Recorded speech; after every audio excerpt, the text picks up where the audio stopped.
Mga kaalam, totoo nga bang flat talaga ang ating mundo? Alamin ang mga patunay kung bakit hindi bilog ang ating mundong ginagalawan.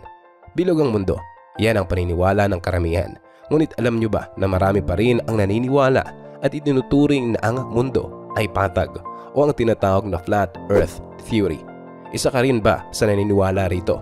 Malalaman na natin ang paniniwala ng mga flat earthers. Noong 2018, nagsagawa ang YouGov ng survey at sa 8,215 na tumugon, 84% lamang ang naniniwalang bilog talaga ang daigdig at 2% nagsabing sila ay naniniwalang naman na ang mundo ay patag, habang ang iba naman ay may pagdududa kung talaga bang bilog ang mundo. Hindi katanggap-tanggap ang ideyang flat ang ating mundo ayon sa sikat na philosopher na si Aristotle. Noong 500 BC, ang kauna-unahang nagpanukala na bilog ang ating mundo ay si Pythagoras, isang Greek philosopher at mathematician. Ayon sa kanya, ang kanyang mga obserbasyon ukol sa itsura ng buwan na bilog, maging ang anino nito ay nagpapakitang bilog ang mundo. Sa Greece, ang mga ancient Greek poets na si Homer at Hesiod, mga ancient Greek philosopher na si Thales, na naisip na ang Earth ay lumulutang sa bilog na parang troso, na si Aximenes of Miletus naniniwala na ang daigdig ay patag at lumulutang sa impapawid katulad ng araw at buwan, at ganoon din ang iba pang mga philosophers na si Archelaus at si Naphanes ng Colophon. Sa East Asia naman, ang mga sinaunang China ay naniniwalang ang Earth ay patag at parisukang, habang ang langit ay bilog. Itlog ang ginagawang modelo ng mga Chinese astronomers tulad ni Zhang Heng upang ilarawan ang langit na spherical. Sinasabing ang langit ay tulad ng itlog ng manok, ang daigdig ay tulad ng pula ng itlog, at ang lupa ay namamalagi sa gitna. Aniya, kung bilog ang buwan, ay malamang bilog din ang ating mundo. Kahit umano ang aninong tumatakip sa buwan tuwing lunar eclipse na mistulang bilog ang hugis, ay ginamit ni Pythagoras bilang ebidensya na bilog ang ating mundong ginagalawan. Kahit pa mayroong mga mungkahing tulad nito, marami pa ring naniniwalang flat ang Earth. Isa dyan ang organisasyong tinatawag na Flat Earth Society. Ang modernong paniniwala dito ay dahil sa kasinungalingan umano ng gobyerno. Ayon sa kanila, ito ay isang conspiracy theory lamang. Anila, ang ating mundo umano ay hindi umiikot sa steady lamang ang lokasyon. Nakafix daw ito sa ating galaxy. Marami din daw itong basihan kung Biblia ang titingnan. Napakalakas din daw ng impluwensya ng social media upang maipakalat ang nasabing paniniwala. Ang social media ang nagsilbing platform para sa diskusyong ukol sa flat earth. Ano nga ba ang tawag sa mga naniniwala na flat ang Earth? Flat Earthers ang tawag sa kanila na miyembro ng organisasyong tinatalakay natin kanina. Mas pinaigting pa ang nasabing paniniwala dahil kay Samuel Robotham, isang inventor at manunulat. May libre din siyang pinamagatang Earth is not a Globe, kung saan inilathala niya ang kanyang mga eksperimentong nagsasabi na flat ang Earth.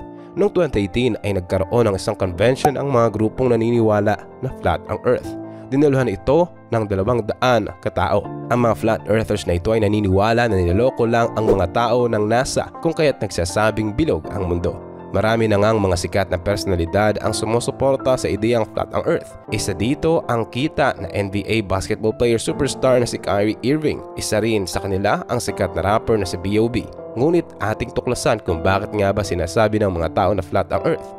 Isa daw sa mga dahilan ay dahil hindi nakikita ng mga curves o kurba sa tuwing naglalakad ang mga tao sa daan. Dahil dito, masasabi nila na flat nga ang mundo. Ang Flat Earth Society nga ay nagpalabas ng mga panaliksik at ebidensya na kasinungalingan ang pinalabas na satellite images na bilog ang mundo. Isa itong hocus-pocus lamang ayon sa nasabing organisasyon.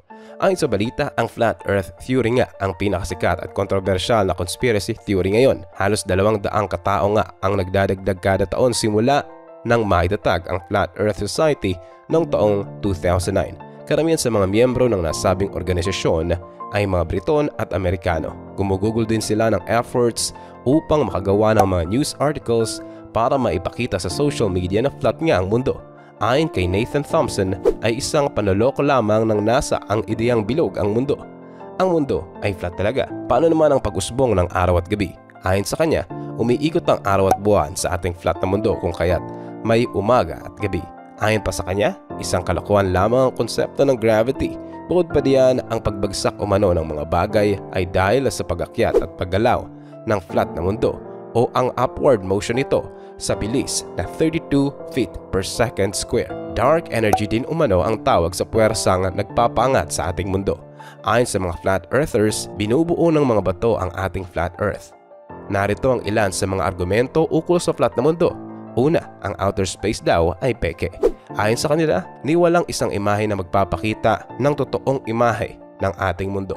Ang mga imahe daw ng ating mundo ay edited lamang. Sabi pa nila, sa loob ng ilang taon ay iba-iba ang pinapakitang imahe ng Earth kung kaya't mayroong discrepancy dito. Ayon sa kanila, posible lamang makuha ng totoong imahe ng mundo kung ikaw ay napakalayo dito. Meron nga raw footage ang NASA na masasabing inimbento lamang.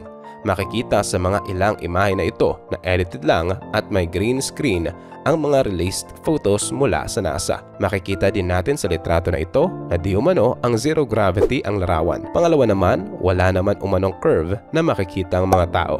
Makikita sa imahe ang shot mula sa Chicago na makikita pa ang tower sa kabilang bahagi. Ang tower ay 57 miles ang layo. Aniya, hindi makikita ang tower kung tunay ngang bilog ang mundo dahil ang distansyang ito ay hindi na matatanaw ang anumang nasa dulo ng 57 miles. Napatunayan na umano ng mga ancient na tao na hindi nga bilog ang mundo. Kung tunay nga umanong bilog ang mundo ay hindi na matatanaw ang nasa kabilang distansya. Ang ideya na bilog ang mundo ay naisulat na halos lahat ng libro para mapag-aralan. Maging sa mga pampubliko at pribadong paaralan ay ginamit ang mga ganitong libro. Aniya, ang mga librong ito ay ginawa para sa kapakanan ng mga elitista o ang mga mamamayan at makapangyarihan sa lipunan. Sila umano ang kumokontrol sa lahat ng nangyayari sa lipunan, maging sa mga ganitong kalokohan. Pangatlo, umanong ebidensya ay hindi umano gumagalaw ang mundo na ating ginagalawan. Gaano man daw kabilis ang paggalaw ng mundo ay hindi naman daw ito ramdamas sa sangkatauhan. Isang example, kung ikaw ay nakasakay sa sakyan at pinapatakbo mo ito ng napakabilis, mararamdaman mo ang paghila nito patalikod o backward pressure nito. Obvious naman, kung umiikot nga ang mundo, dapat ramdam din ng mga tao sa loob nito ang paggalaw at pag-ikot nito, di ba? Ang eksplanasyon din dito ay dahil may mga gravity kung kaya't hindi nararamdaman ng mga tao at paggalaw ng mundo. Ano nga ba ang gravity? At kanina pa natin ito napag-uusapan.